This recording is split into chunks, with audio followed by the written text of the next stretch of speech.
علم والے تو کوئی بھی ہو سکتا ہے، آپ بھی علم والی ہو سکتی ہیں، میں بھی کوئی علم والا ہو سکتا ہوں، ٹھیک ہے، لیکن علیم کوئی نہیں ہو سکتا۔ وہ ہر چیز کا علم رکھتا ہے، چاہے کوئی چھپی ہے، چاہے کوئی ابھی وقوع پذیر ہی نہیں ہوئی، چاہے کوئی صدیوں پہلے وقوع پذیر ہو چکی ہے، اس کو ایک ایک چیز کا علم ہے۔ وقت جو ہے، ٹائم جو ہم کہتے ہیں، یہ بھی اللہ کی ایک مخلوق ہے۔ وہ بچے، وہ اولاد جو یہ سمجھتی ہے کہ اپنے ماں باپ کے ساتھ کہ یہ جناب ہم نے کمایا ہے اور ہمارا ہے، ٹھیک ہے جی، تو اس پہ میرے ماں باپ کا حق نہیں، تو اس پہ سیدی رسول اللہ صلی اللہ علیہ وسلم نے ڈگری ایشو کی ہے کہ اولاد کی ہر چیز اس کے ماں باپ کی ہے، کیونکہ سیدی رسول اللہ نے فرمایا کہ تو اور تیرا سارا مال تیرے باپ کا ہے۔ کہ والدین کی خدمت کرنا بیٹے کا فرض ہے۔ اگر آپ کی بہو یعنی آپ کی بیوی آپ کے والدین کی خدمت کرتی ہے تو وہ آپ کے اوپر احسان کرتی ہے، ٹھیک ہے، اس کی ذمہ داریوں میں نہیں شامل۔ اچھا، اللہ کے رسول نے یہ بات کہی ہے کہ جو کچھ تمہارا ہے وہ سب کچھ تمہارے ماں باپ کا ہے۔ یہ نہیں کہا کہ جو کچھ تیری بیوی کا ہے وہ بھی تیرے ماں باپ کا ہے۔ اب 4D میں جو مخلوقات ہیں ہم انہیں نہیں دیکھ سکتے، 5 میں جو 6 میں 12 11 12D تک جا چکی ہے سائنس، ہم انہیں نہیں دیکھ سکتے۔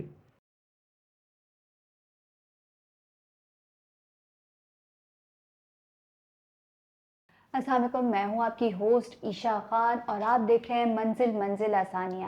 منزل منزل آسانیہ میں ہم اللہ تعالیٰ کے بابرکت ناموں کو ڈسکس کرتے ہیں، جس میں کہ اللہ تعالیٰ کے جو نام ہیں اس کے لغوی مفہوم کیا ہے، ہمارے ڈیلی بیسس پہ کیا اس کی روٹین میں ہم شامل کر سکتے ہیں، اور اللہ تعالیٰ کے وہ جو بابرکت نام ہیں ان کی کیا حیثیت ہے، کیا اس کے پیچھے کی کہانی ہے، وہ ہم لوگ ڈسکس کرتے ہیں۔ اس پروگرام میں خوش آمدید کہتے ہیں عبدالسلام عارف صاحب کو، اور ان سے جانتے ہیں کہ سر آج ہم اللہ تعالیٰ کے کون سے ایسے بابرکت نام کو ڈسکس کرنے جا رہے ہیں جس کی افادیت ہمارے جو ڈیلی بیسس کی روٹین پہ بھی بہت اچھے سے پڑھ سکتی ہے۔ السلام علیکم سر، کیا حال جی چال ہے؟ وعلیکم السلام، الحمدللہ۔ سر آج ہم کون سے اللہ تعالیٰ کے ایسے نام ڈسکس کرنے جا رہے ہیں جس میں کہ ہم بہت زیادہ افادیت بھی حاصل کر سکتے ہیں اور اس کے پیچھے کی گہرائی کیا ہے؟ جی اعوذ باللہ من الشیطان الرجیم، بسم اللہ الرحمن الرحیم، ربی ادخلنی مدخل صدق واخرجنی مخرج صدق واجعل لی من لدنک سلطانا نصیرا، اللہم صلی علی سیدنا محمد وعلی آلہ وصحابہ وازواجہ وبارک وسلم۔ السلام علیکم جی۔ آج ہم جی آغاز کریں گے، اللہ کا ایک بڑا ہی بابرکت نام ہے العلیم، ٹھیک ہے، عین لام یہ اور میم، ٹھیک ہے۔ العلیم جو ہے یہ متعدد دفعہ قرآن پاک میں استعمال ہوا ہے، ٹھیک ہے، اور اللہ تعالیٰ نے اس کو ایک اپنی ایک ایسی صفت کے طور پر بیان کیا ہے کہ جو کسی کے کو حاصل نہیں ہے۔ یوزلی لوگ کہتے ہیں، اس سے سمجھ لیتے ہیں کہ اس سے مراد علم والا ہے۔ علم والے تو کوئی بھی ہو سکتا ہے، آپ بھی علم والی ہو سکتی ہیں، میں بھی کوئی علم والا ہو سکتا ہوں، ٹھیک ہے، لیکن علیم کوئی نہیں ہو سکتا۔ اس کی وجہ کیا ہے کہ علم والا ہونا اور علیم ہونا اس میں بہت زیادہ فرق ہے۔ وہ کیسے؟ اللہ تعالیٰ نے قرآن پاک میں فرمایا کہ نرفع درجات من نشاء وفوق کل ذی علم علیم، کہ ہم جس کے چاہتے ہیں درجات کو بلند کرتے ہیں، اور تمام علم والے جو ہیں وفوق کل ذی علم، جتنے بھی علم والے رکھتے ہیں ان سے اوپر ایک علم والا ہے، ٹھیک ہے۔ اب علیم جو ہے نا جی، اس کو کہتے ہیں جس کی نظر میں نہ کوئی پاسٹ ہو، نہ کوئی پریزنٹ ہو، نہ کوئی فیوچر ہو، وہ ہر چیز کا علم رکھتا ہے، چاہے کوئی چھپی ہے، چاہے کوئی ابھی وقوع پذیر ہی نہیں ہوئی، چاہے کوئی صدیوں پہلے وقوع پذیر ہو چکی ہے، اس کو ایک ایک چیز کا علم ہے۔ اور دنیا کا کوئی مخلوق جو ہے نا وہ علیم نہیں ہو سکتی، کیونکہ ہر مخلوق جو ہے وہ ایک پرٹیکولر ٹائم کے لیے زندہ رہتی ہے۔ ایسا ہی ہے۔ سب سے بڑی بات جو ہے کہ اسی طرح وقت جو ہے، ٹائم جو ہم کہتے ہیں، یہ بھی اللہ کی ایک مخلوق ہے۔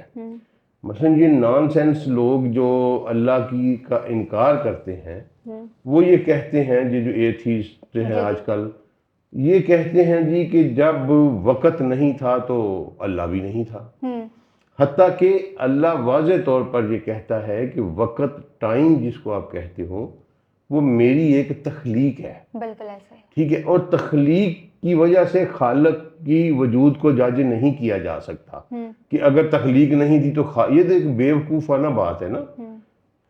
تو ہم جو ہے ہمارا جو بھی علم ہے وہ ٹائم اور سپیس کے ساتھ منسلک ہے، لیکن علیم جو ہے اس کا علم ٹائم، کیونکہ ٹائم اینڈ سپیس اس کی ہی پیدا کرتا ہے.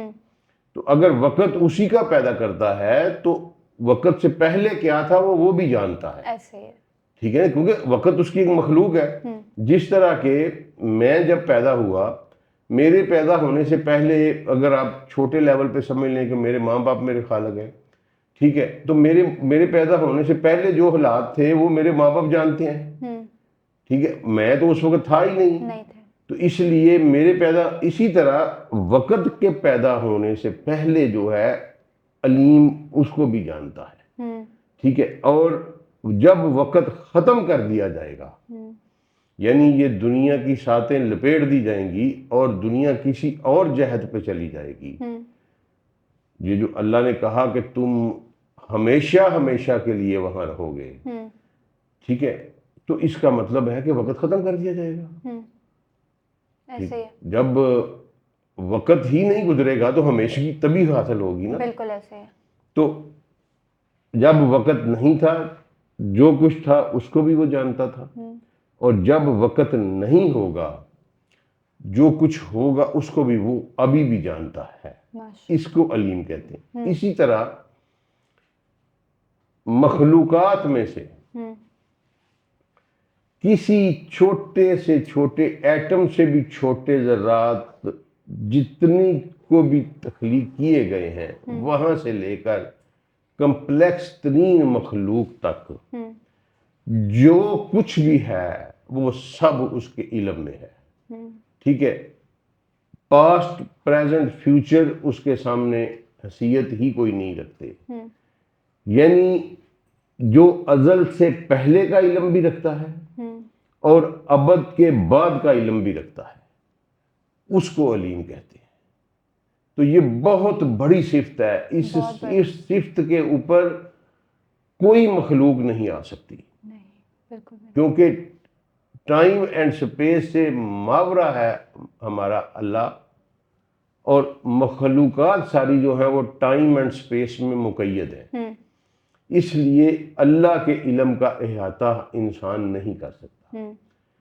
اچھا، اس کے علاوہ وہ چیزیں جو وقوع پذیر ہی نہیں ہوئیں ابھی، ٹھیک ہے، دنیا کی کوئی مخلوق ان چیزوں کے علم کا احاطہ نہیں کر سکتی جو ابھی وقوع پذیر ہی نہیں ہوئی. لیکن علیم جو ہے، جو علیم ہوتا ہے، وہ ان چیزوں کا بھی علم رکھتا ہے. ٹھیک ہے، تو اس لیے یہ بہت ہی سمجھ لیں کہ ایک واسٹ اور بہت بڑی جو ہے نا کی ایک صفت ہے اللہ کی. اور پھر اس صفت کا ایک اور کمال ہے کہ جو علیم ہوتا ہے وہ اس کے علم جو ہے وہ ایرر سے پاک ہوتا ہے. ٹھیک ہے، میرا علم، آپ کا علم، کسی کا بھی علم، ہم کبھی بھی یہ دعویٰ نہیں کر سکتے کہ ہمارا علم ایرر سے پاک ہے. ایسے ہے. اس کا واضح ثبوت یہ ہے کہ آج سے 300-400 سال پہلے کی جتنی سائنس تھی وہ آج غلط ثابت ہو چکی ہے. ہو چکے ہیں. ایسے ہی.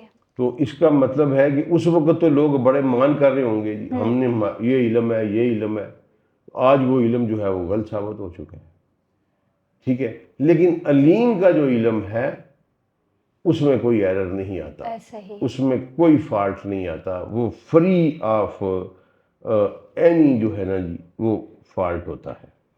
اچھا، اب ایک انسانی مائنڈ کی ایک پاور ہے جس کو انٹیوشن کہتے ہیں. ٹھیک ہے، انٹیوشن کو پتہ نہیں اب آپ اردو میں کیا کہتے ہیں، جس کو ہم چھٹی حس کہتے ہیں نا. کہ 5 تو ہمارے حواس خمسہ ہیں نا، کہ ہماری بولنے کی، سننے کی، دیکھنے کی، سونگنے کی اور چھونے کی. یہ 5 بیسک چیزیں ہیں جن کی وجہ سے ہم سارا علم حاصل کرتے ہیں. ایسے ہی ہے. کوئی آنکھوں سے دیکھ کے حاصل کرتے ہیں، کوئی سن کے حاصل کرتے ہیں، کوئی بول کے حاصل کرتے ہیں، کوئی چکھ کے حاصل کرتے ہیں، کوئی چھو کے حاصل کرتے ہیں. جو کچھ بھی ہماری دماغ ہمارا پروسیس کرتا ہے وہ ان 5 حواس خمسہ کے وجہ سے ہوتا ہے. لیکن ایک چھٹی صفت ہے انٹیوشن، جس کو ہم چھٹی حص کہتے ہیں. وہ یہ انٹیوشن یہ ہے کہ ایک دم سے آپ کے مائنڈ میں ایک خیال آتا ہے، پتہ نہیں کہاں سے آتا ہے. مثلا جس طرح کہ میں ایک ایگزامپل آپ کو دیتا ہوں کہ لوگ صدیوں سے دیکھ رہے تھے کہ سیب زمین پہ پک جاتا ہے تو زمین پہ گرتا ہے، لیکن وہ ایک بندہ، اس کو انٹیوشن ہوئی، اس نے دیکھا کہ یار یہ سیب گرا ہے. ایک دم سے انٹیوشن ہوئی اس کو کہ کوئی نیچے کوئی چیز اس کو کھینچ رہی ہے تو گرا ہے نا، اگر کوئی کھینچنے والی چیز ہو تو یہ گرے ہی نا. تو اس کو انٹیوشن کہتے ہیں. آپ نے خود بھی کبھی دیکھا ہو، ہر انسان کو کبھی نہ کبھی تھوڑی بہت انٹیوشن جو ہے نا وہ ضرور کہیں نہ کہیں کسی بھی موقع پہ ہوتا ہے. ٹھیک ہے. یہ اللہ نے ایک حص رکھی ہے انسان میں، اور یہی جو ہے نا جو آپ دیکھتے ہیں کہ بہت سارے لوگ جو یہ مختلف قسم کے کرتب کرتے ہیں جن کو ہم کرامات کہتے ہیں یا معجزے کہتے ہیں، ٹھیک ہے، وہ یہ انٹیوشنل پاور کو ہی یوز کر رہے ہوتے ہیں. اپنی مائنڈ کیپیسٹی کی جو 6th سینس ہے نا اس کو بڑھا رہے ہوتے ہیں ڈفرینٹ عمل کرنے سے. یہاں میں نے اس کا ذکر اس لیے کیا ہے کہ اگر کوئی شخص اپنی انٹیوشنل پاور کو بڑھانا چاہتا ہے تو العلیم یا علیم کے ذکر سے اگر وہ روٹین میں اس کا ذکر کرے اور کھلا پڑے، اس کو گن کے نہیں، کھلا پڑے، تو اتنی جلدی انٹیوشنل پاور، یہ جتنے آپ کو ایکسرسائز کرائی جاتی ہیں نا، یوگا ہو گیا، مراقبہ ہو گیا، ٹھیک ہے، اس طرح کی ایکسرسائز کا مقصد یہی ہوتا ہے کہ آپ کی انٹیوشنل پاور کو انکریز کرنا ہے، آپ کی مائنڈ پاور کو انہانس کیا. اور العلیم اس میں سب سے شاندار اور سب سے تیز ترین نسخہ ہے. ٹھیک ہے، جتنا آپ اس کو پڑھیں گے اتنا زیادہ انٹیوشنل پاور جو ہے نا مائنڈ کی وہ بڑھتی چلی جائے گی. ایسے ہی ہے. ٹھیک ہے، تو یہ انٹیوشنل پاور کو انکریز کرنے کے لیے سمجھ لیں ایک نسخہ ہے کہ یا علیم. ہر وہ بندہ جو تخلیقی کام میں وابستہ ہے، ریسرچ میں وابستہ ہے، ٹھیک ہے، جو آرٹ کے ساتھ وابستہ ہے، اگر وہ العلیموں کے ورد کو، اس کے ذکر کو اپنی روٹین کا حصہ بنا لے تو ودن فیو ڈیز، 40-50 ڈیز آپ دیکھیے گا کہ اس کی مائنڈ پاور جو ہے وہ بہت بڑھ جائے گی. تو یہ اس اسماء الہیہ کا یہ افادیت ہے کہ یہ انٹیوشنل پاور کو جو ہے انہینس کرتا ہے. اگلا آتا ہے جی کہ السمیع. ٹھیک ہے، السمیع جو ہے اس کا بیسک مطلب ہے سننے والا. پیچھے علیم تھا جاننے والا، اب ہے سننے والا. اچھا جی، سنتے آپ بھی ہیں، سنتا میں بھی ہوں، ٹھیک ہے، لیکن ہم سمیع تو ہو سکتے ہیں، السمیع نہیں ہو سکتے. اس کی ریزن کیا ہے؟ اس کی ریزن یہ ہے کہ دنیا کی ہر مخلوق کی سماعت کی پاور ایک خاص رینج میں آتی ہے. ساؤنڈز جو ہیں یہ ویوز ہیں، ان کی ایک فریکوینسی ہوتی ہے. انسان کے کان ایک خاص فریکوینسی سے اوپر نہیں سن سکتے، ٹھیک ہے، ادھر اوپر جائے گی فریکوینسی تو کان پھٹ جائیں گے، دماغ سے خون جاری ہو جائے گا. یہ جو بم بلاسٹ وغیرہ ہوتے ہیں اس کا یہی ہوتا ہے کہ جو اتنی ساؤنڈ پیدا ہوتی ہے کہ ہمارے کان اس کو سہار نہیں سکتے اور دماغ، آنکھوں اور کانوں سے اور منہ سے خون جاری ہو جاتا ہے. اسی طرح جو ہماری کیپیسٹی سے لو ساؤنڈ ہوتی ہے ہم وہ بھی نہیں سن پاتے. ٹھیک ہے، مثلا وہ جو خاتونیں سننے کی کوشش کرتی ہے نا کان لگا کے کی کہنا پہ، وہ والی بات ہے. اچھا، اس کے اب ایک چیونٹی جو ہے وہ اگر آپس میں ٹکراتی ہے اس کی ساؤنڈ تو پیدا ہوتی ہے نا. فزکس کا اصول ہے کہ جہاں کہیں کلین پیدا ہوگا وہاں ساؤنڈ پیدا ہوگی, آواز ضرور پیدا, لیکن ہم نہیں سن سکتے اس کو. بالکل. اسی طرح کچھ ویو لینتھس ایسی ہیں جن کو جانور سنتے ہیں, انسان نہیں سن سکتے.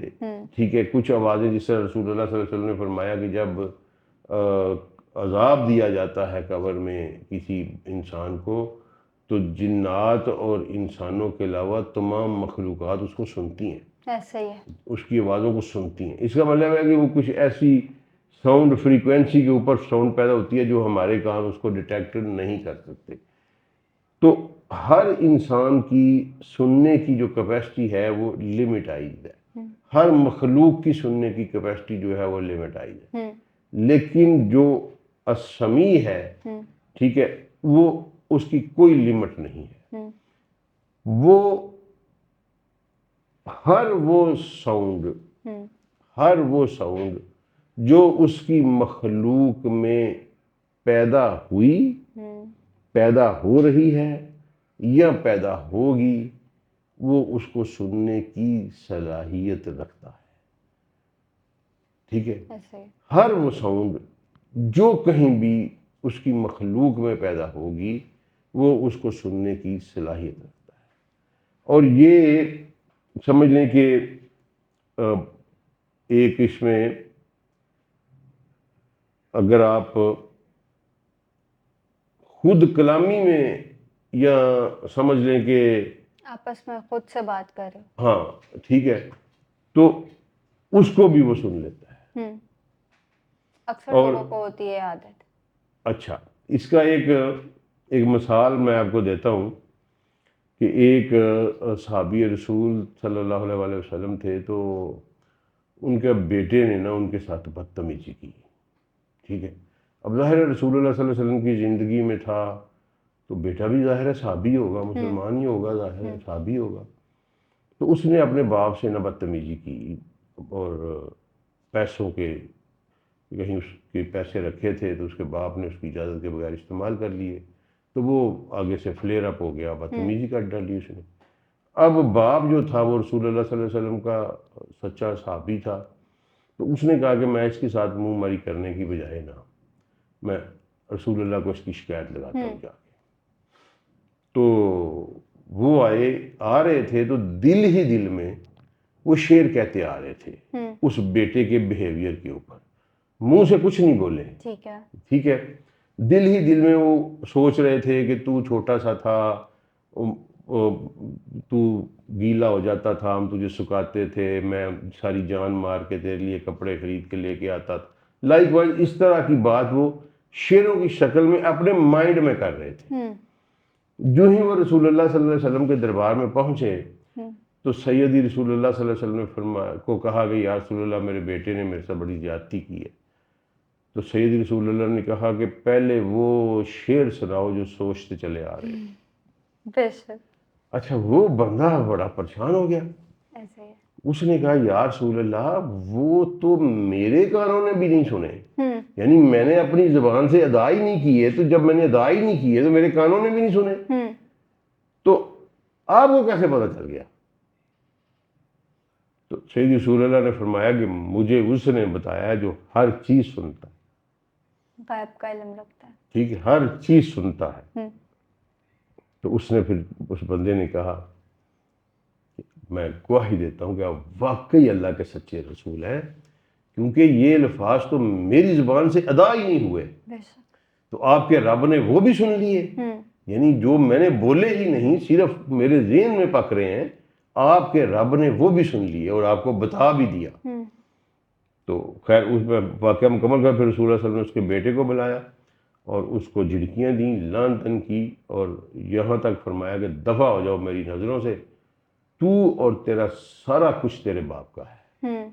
تو اس لیے وہ بچے, وہ اولاد جو یہ سمجھتی ہے کہ اپنے ماں باپ کے ساتھ کہ یہ جناب ہم نے کمایا ہے اور ہمارا ہے, ٹھیک ہے جی, تو اس پہ میرے ماں باپ کا حق نہیں, تو اس پہ سیدی رسول اللہ صلی اللہ علیہ وسلم نے ڈگری ایشو کی ہے کہ اولاد کی ہر چیز اس کے ماں باپ کی ہے.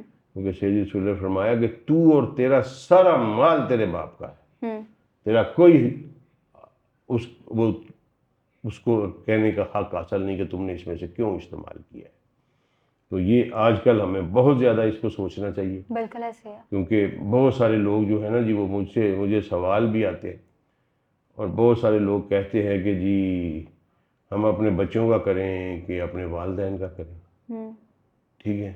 ینگ جنریشن تو آج کل اسی میں پھنسی۔ ہاں، لیکن ایک بات یہاں میں نا کلیئرٹی دے دوں کہ والدین کی خدمت کرنا بیٹے کا فرض ہے، ٹھیک ہے جی۔ اگر آپ کی بہو یعنی آپ کی بیوی آپ کے والدین کی خدمت کرتی ہے تو وہ آپ کے اوپر احسان کرتی ہے، ٹھیک ہے، اس کی ذمہ داریوں میں نہیں شامل۔ اچھا، فرض کریں ماں بیمار ہو جاتی ہے، جی، ٹھیک ہے، تو اس کی جو بیٹیاں ہیں جو چاہے دوسرے گھروں میں بیاہی گئی ہوئی ہیں، بیسیکلی ان کا فرض ہے کہ وہ باری باری آ کے اپنے ماں کی خدمت کرے۔ بہو کے اوپر اگر بہو کرے تو یہ اس کا احسان ہے، اس کا شکر یہ ادا کرنا چاہیے اور اس کا احسان مند رہنا چاہیے۔ آج کل تو بہویں نوکرانی کے طور پہ بلائی جاتی ہیں۔ میں آپ کو بتاتا ہوں نا جی، اسی لیے میں یہ بات کر رہا ہوں۔ اسی طرح اللہ کے رسول نے یہ بات کہی ہے کہ جو کچھ تمہارا ہے وہ سب کچھ تمہارے ماں باپ کا ہے۔ ایسے ہی یہ نہیں کہا کہ جو کچھ تیری بیوی کا ہے وہ بھی تیرے ماں باپ کا ہے۔ کیپ ان مائنڈ، اوکے، اگر آپ کی بیوی کما رہی ہے، ٹھیک ہے جی، تو آپ اس کو فورس نہیں کر سکتے کہ وہ اپنی کمائی آپ کے والدین کے اوپر لگائے، یا آپ کے اوپر بھی لگائے، ٹھیک ہے جی۔ ٹھیک ہے، یعنی وہ دے دے تو اس کی مہربانی، اس کا احسان، ٹھیک ہے۔ اور میری وہ بہنیں جو سن رہی ہیں ان سے بھی میری یہ گزارش ہے کہ خاص نہیں ہو جانا اس کے اوپر، ٹھیک ہے۔ فرض کریں کہ آپ کی ساس کو دوائی کی ضرورت ہے تو آپ کے میاں کے پاس پیسے نہیں ہیں علاج کے، آپ کے پاس ہیں، تو پھر آپ کو کنجوسی نہیں کرنی چاہیے، ٹھیک ہے۔ اللہ کے رضا کے لیے وہ خرچنے چاہیے، بالکل، اس کا اجر آپ کو اللہ دے گا، لیکن یہ آپ کے اوپر آبلیگیشن نہیں ہے، ٹھیک ہے۔ آبلیگیشن اس کی جو ہے وہ بندے کے اوپر ہے، اس خاتون اس بندے کے بیٹوں پہ ہے، اس کی بیٹیوں پہ ہے، ٹھیک ہے۔ بہو کو نہیں مجبور کیا۔ یہ بہت برا جو ہے نا جی ہمارے ہاں ایک کانسیپٹ چل پڑا ہوا ہے کہ یہ ایسے لوگ سمجھتے ہیں کہ جناب جیسے بہو جو ہے نا جی اس کو اب گھر کی نکرانی بنا کے وہ لے آئے ہیں، ٹھیک ہے، اور اب یہ اس کے فرائض منصبی میں شامل ہے کہ وہ نوکروں کی طرح سب کا کام کرے۔ قطعی طور پہ نہیں۔ سیدی رسول اللہ صلی اللہ علیہ وسلم نے بڑی عزت دی اس قوم کی بیٹیوں کو، ٹھیک ہے جی، اور سیدی رسول اللہ صلی اللہ علیہ وسلم نے واضح طور پر فرمایا کہ نان اور نفقے کی ذمہ داری، ٹھیک ہے، عورت کے ہر چیز کی ضرورت کی پوری کرنے کی ذمہ داری جو ہے وہ مرد کے اوپر ہے، والدین کی خدمت کرنے کی ذمہ داری۔ مثلا ایک بہو ہے آپ کے گھر میں، اب یہ نہ سوچیں نا کہ اس کے اوپر کوئی ذمہ داری نہیں، اس کے اوپر اس کی اپنی ماں باپ کی ذمہ داری ہے، تو اس پہ بھی جھگڑے ہو جاتے ہیں کہ تم اپنے ماں باپ کو کیوں دے رہی ہو۔ میں نے کئی فیملیز ایسی دیکھی ہیں کہ جو اس بات پہ جھگڑا کرتی ہیں، رشتے توڑ بیٹھتی ہیں کہ جی یہ کماتی تھی اور اپنے ماں باپ کو دیتی تھی۔ اور بھائی اس کے اوپر فرض ہے کہ اپنے ماں باپ کی دیکھ بھال کرنا، جتنا بیٹے پہ فرض ہے اتنا بیٹی پہ بھی فرض ہے، تو اس پہ بھی خدا را اپنے بیہیویئر کو ٹھیک کریں، ٹھیک ہے۔ اب دیکھیں کوئی عورت بھی اپنی اولاد سے زیادہ کسی سے مخلص نہیں ہوتی، ایسا ہی ہے، لیکن وہ اپنے ماں باپ کا بھی حق پہ بھی اس کے یعنی فرائض ہیں اس کے کہ ماں باپ کے فرائض کو بھی پورا کرے۔ تو اگر وہ کچھ اپنی کمائی میں سے، ٹھیک ہے جی، اب یہاں پھر میری بہنوں کو احتیاط کرنی چاہیے کہ شوہر دی کمائی اٹھا کے اسے نہیں دے ہونی، بالکل، اس میں بھی اب فرق رکھ رہے ہیں آپ نے، ایسے ہے، ٹھیک ہے۔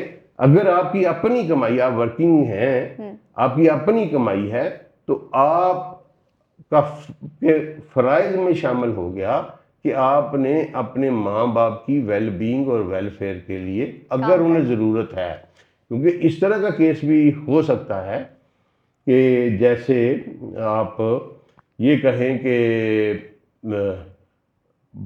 ماں باپ ہیں، بھائی کے پاس رہ رہے ہیں، بھائی بیچارہ اس قابل نہیں ہے فائنینشلی کہ وہ مہنگے علاج کو برداشت کر سکے، لیکن بہنیں قابل ہیں اس کے، تو بہنوں کو فرض ہے کہ وہ ادھر جا کے اپنے ماں باپ کا علاج کروائیں، ٹھیک ہے، ان کی ضروریات کو، خالی علاج نہیں، ان کی اگر سمجھتے ہیں بھائی غفلت کر رہا ہے پھر بھی بہنوں کا فرض ہے، ٹھیک ہے۔ شوہر کو مجبور نہیں کرنا اپنی بیوی کو کہ وہ اپنی کمائی جو ہے اس کے شوہر کے والدین مجبور نہیں کیا جا سکتا، وہ لگائے تو اس کا احسان، ٹھیک ہے، وہ لگائے تو اس کا شکریہ، ٹھیک۔ یہ تھوڑی سی کنسیپچول کلیئرٹی بیچ میں باتوں میں سے بات نکل آئی تھی وہ اس حدیث کی وجہ سے، تو یہ بہت ضروری ہے۔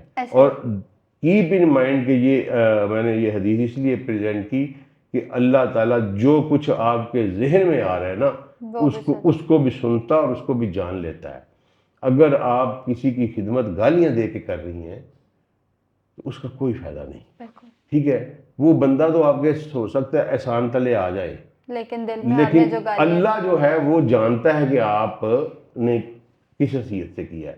تو اگر کوئی ہماری بہن، کوئی ہمارا بھائی ایکس جو اس پہ ذمہ داری نہیں ہے، اس کو ان ادر ورڈز بھی دیکھ سکتے ہیں آپ کہ مثلا میں ہوں تو میرے اوپر میری بیوی کے ماں باپ کی ذمہ داری نہیں ہے، ٹھیک ہے، لیکن میں دیکھتا ہوں کہ یار مجھے اللہ نے بہت دیا ہوا ہے، ٹھیک ہے، میرے جو بردر ان لا ہیں یا سسٹر ان لاز ہیں وہ بیچاری اس قابل نہیں، فار ایگزامپل کہ اس قابل نہیں ہے کہ وہ میری بیوی کے ماں باپ کی بہتر خدمت کر سکیں، تو میں اگر اپنی بیوی کو کہتا ہوں کہ یار یہ لو 50,000 روپیہ اپنی والدین کے حقوق پورے کر لو، تو it is will be rewarded by Allah, یہ اللہ اس سے بہت خوش ہوگا، ٹھیک ہے، لیکن یہ میری ذمہ داریوں میں شامل نہیں۔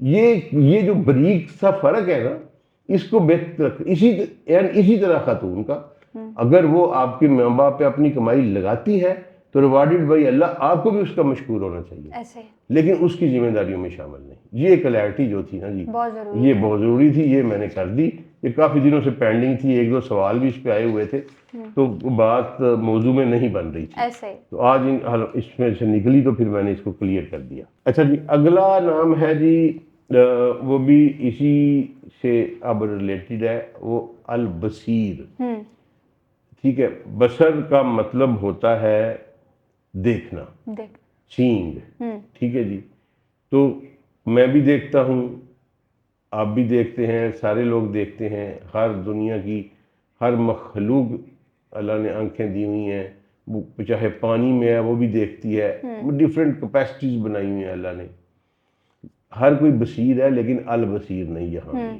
ٹھیک ہے جی۔ اچھا، بصیر کیا ہے؟ یہ جو بصیر ہے نا جی، اس کا تعلق سارے کا سارا مخلوق کے ساتھ ہے، ٹھیک ہے جی۔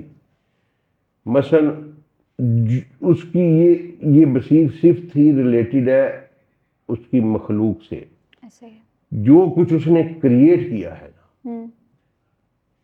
وہ جہاں مرضی ہے، ٹھیک ہے، وہ اس کو دیکھ رہا ہے، چاہے وہ زمین کے 1000 تہوں کے نیچے ہے، چاہے وہ خلاؤں میں ہے، جہاں کہیں بھی ہے، وہ جو البصیر ہے وہ اس کو at any cost, at any event, at any time وہ اس کو دیکھ رہا ہے۔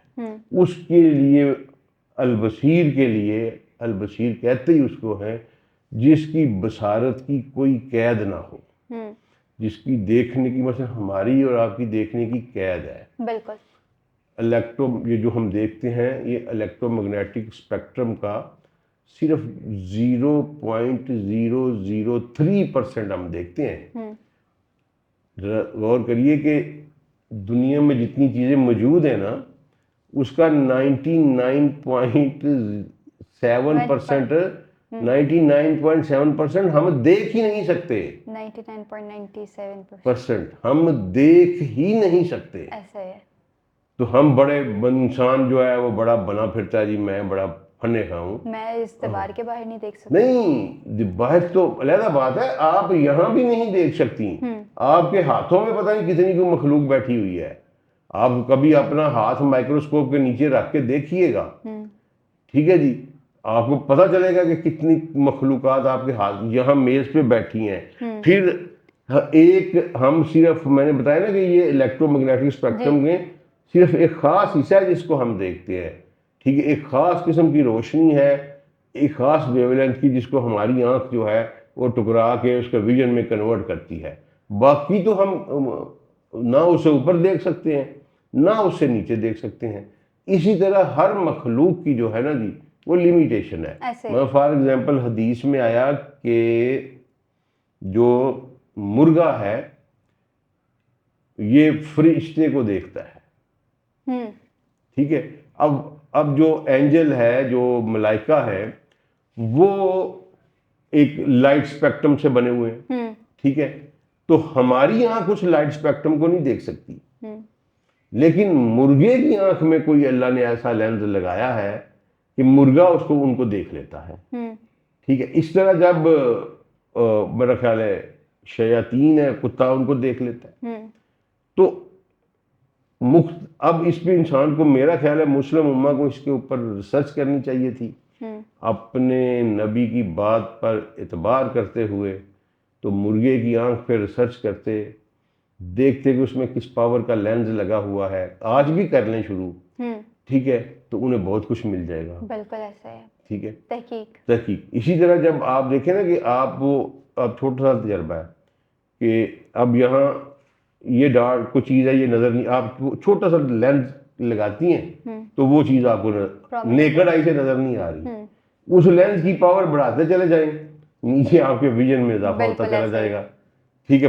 پتہ نہیں کتنی کو مخلوقات ہمارے ارد گرد بکھری پڑی ہیں. پھر اس طرح یہ تو اس ڈائمینشن کی ہیں, پھر اس طرح اور ڈائمینشن کی. ہم 3D لیونگ میں رہتے ہیں, ٹھیک ہے. اب 4D میں جو مخلوقات ہیں ہم انہیں نہیں دیکھ سکتے. 5 میں جو 6 میں 12 تک جا چکی ہے سائنس, ہم انہیں نہیں دیکھ سکتے. اچھا اب یہ دیکھیے کہ لیکن اللہ جو ہے البصیر جو ہے, اللہ نے اپنے آپ کو البصیر, اور قرآن پاک میں میجارٹی جگہ پہ اللہ نے واللہ بصیر بالعباد, پرٹیکولرلی انسان کو اس میں اللہ نے متوجہ کیا کہ میں تیرا ایک ایک عمل دیکھ رہا ہوں. ایسا ہی ہے, ٹھیک ہے, چھپا ہوا کھلا ہوا خفیہ, ٹھیک ہے, کمرے میں بند, تہ خانوں میں جا کے, جہاں مرضی جو کچھ مرضی مخلوق کر لے, ٹھیک ہے, اللہ اس کو دیکھ رہا ہے. اللہ کے ویژن سے کی کوئی لیمیٹیشن نہیں ہے. وہ ہر صورت جو ہے نا جی وہ اپنی مخلوق, یہ بصیر ہے ہی مخلوق کے متعلقہ, تو وہ اپنی مخلوق کو ان اینی شیپ جتنا مرضی کو چھپنے کی کوشش کر لے, اللہ سے نہیں چھپ سکتا, البصیر سے نہیں چھپ سکتا. ٹھیک ہے جی. اچھا اب اگر کوئی بندہ جو ہے نا وہ پریشان ہو کہ اس کو نا اپنے گرد و نواح میں عزت نہیں مل رہی, ٹھیک ہے, یعنی توجہ نہیں مل رہی, کہیں کسی آرگنائزیشن میں کام کر رہا ہے تو اس کے کام کو اکنالج نہیں کیا جا رہا, تو وہ کیا کرے کہ جمعے والے دن جمعے کی, یہ بزرگان دین نے بتایا کہ جمعے والے دن وہ مسجد میں جائے اور سنتیں پڑھ لے, ٹھیک ہے جی, سنت نماز جو 4 پڑھتے ہیں ہم جمعے کے پہلے, اور اس کے بعد 100 دفعہ یا بصیروں کا کرے, اور پھر جمعے کی جو فرض نماز ہے وہ پڑھ لے. یعنی پہلے مسجد میں جائے سنتے پڑھے اور 100 دفعہ پڑھ لے البصیر, اور پھر جب جماعت ہو تو جماعت کے ساتھ نماز پڑھ لے, تو اس کو اس کے گرد و نواح میں عزت ملنا شروع ہو جائے گی. یہ اس نام میں اللہ تعالیٰ نے ایک خاصیت رکھی ہے. تو آج کے لیے اتنا ہی. جی تو ناظرین، آج ہم نے اللہ تعالیٰ کے بابرکت ناموں کو ڈسکس کیا، جس میں کہ ہم نے بہت زیادہ بریفلی ڈیٹیل میں بات کی. کچھ کانسیپٹ ایسے تھے جس کو ہمیں کلیئر کرنا بہت زیادہ ضروری تھا. تو جی تو ناظرین، چینل کو لائک، سبسکرائب، شیئر ضرور کیجیے گا تاکہ مزید ایسی ویڈیوز آپ تک پہنچ سکے. ملتے ہیں اگلے پروگرام میں، تب تک کے لیے اللہ حافظ.